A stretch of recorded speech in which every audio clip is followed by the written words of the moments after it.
संसार के जितने भी महापुरुष हुए हैं, सभी महापुरुषों को किसी न किसी भांति यह मानना है कि जब तक किसी मनुष्य के जीवन में आत्मज्ञान की उपलब्धि नहीं होगी, तब तक उसका भटकना बंद नहीं होगा। चाहे वह दुख में भटके, चाहे वह उलझन में भटके, चाहे वह भ्रम में भटके, चाहे वह भूल में भटके। भटकाव का प्रकार अलग हो सकता है, लेकिन वह भटकता रहेगा। किसी भी प्रकार के भटकाव से बचना चाहते हैं तो संत महात्मा ऋषि मुनि धर्मशास्त्र यहीं आकर के अस्थिर हो जाता है, यहीं आकर के टिक जाता है कि आत्मज्ञान की प्राप्ति कर ले। भजन में अभी आप लोग कुछ देर पहले सुन रहे थे, पानी में मीन प्यासी, मोहे सुनी सुनी आवत हासी, आत्म ज्ञान बिना नर भटके, कोई मथुरा कोई काशी। सदगुरु कबीर का दर्शन है, सदगुरु कबीर का चिंतन है। हे दुनिया के लोग,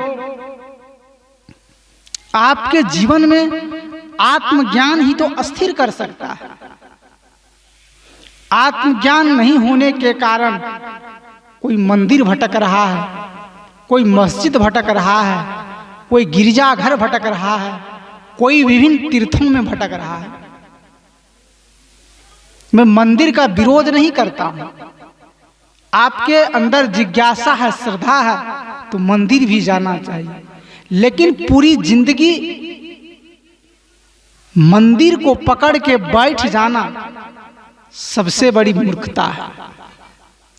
प्रारंभिक अवस्था में मंदिर की भी जरूरत है, वहां भी जाना चाहिए, क्योंकि कोई विद्यार्थी को मैट्रिक पास करना होता है, पहला दूसरा क्लास को वो नहीं पकड़ के बैठ जाता है, उनको स्टेप बाय स्टेप छोड़ना पड़ता है।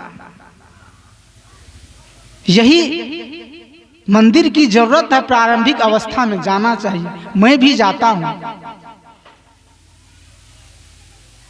ये केवल सदगुरु कबीर ही नहीं कह रहे हैं कि आत्मज्ञान की उपलब्धि कर ले। गोस्वामी तुलसीदास के भी यही चिंतन है। गोस्वामी तुलसीदास की क्या चिंतन है? आत्म अनुभव सुख सुप्रकाशा, तब भव भेद भरम सब नासा। सदगुरु कबीर का दर्शन क्या है? आत्म ज्ञान बिना नर भटके, कोई मथुरा कोई। बात दोनों मिल रहा है कि नहीं?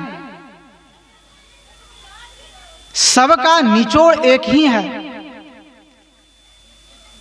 इसी बात को स्वामी शंकराचार्य अपनी भाषा में कहते हैं, हे दुनिया के लोग, आप अपने जीवन में कितने भी शास्त्रों का अध्ययन कर ले, आप अपने जीवन में कितने भी देवी देवता का पूजन कर ले, पूजा पाठ कर ले, जब तक आत्मबोध नहीं होगा, आत्मज्ञान की तृप्ति नहीं होगी, तब ये सब निरर्थक है।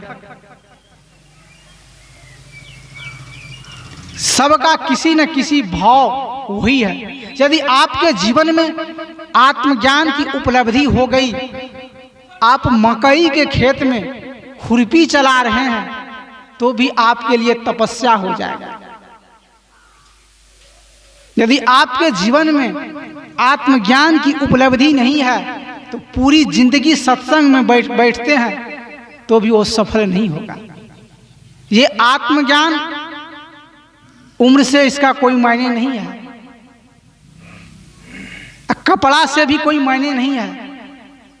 आत्मज्ञान नहीं होने के कारण कोई सदगुरु देव में भटक रहा है, कोई सदगुरु महाराज में भटक रहा है। सब भटकने की पंथ पंथाएं में योजना बना रहे हैं। सदगुरु कबीर का दर्शन चिंतन है, ये सारे भटकाव से बचना चाहते हैं तो सबसे पहले आत्मज्ञान की उपलब्धि कर लें।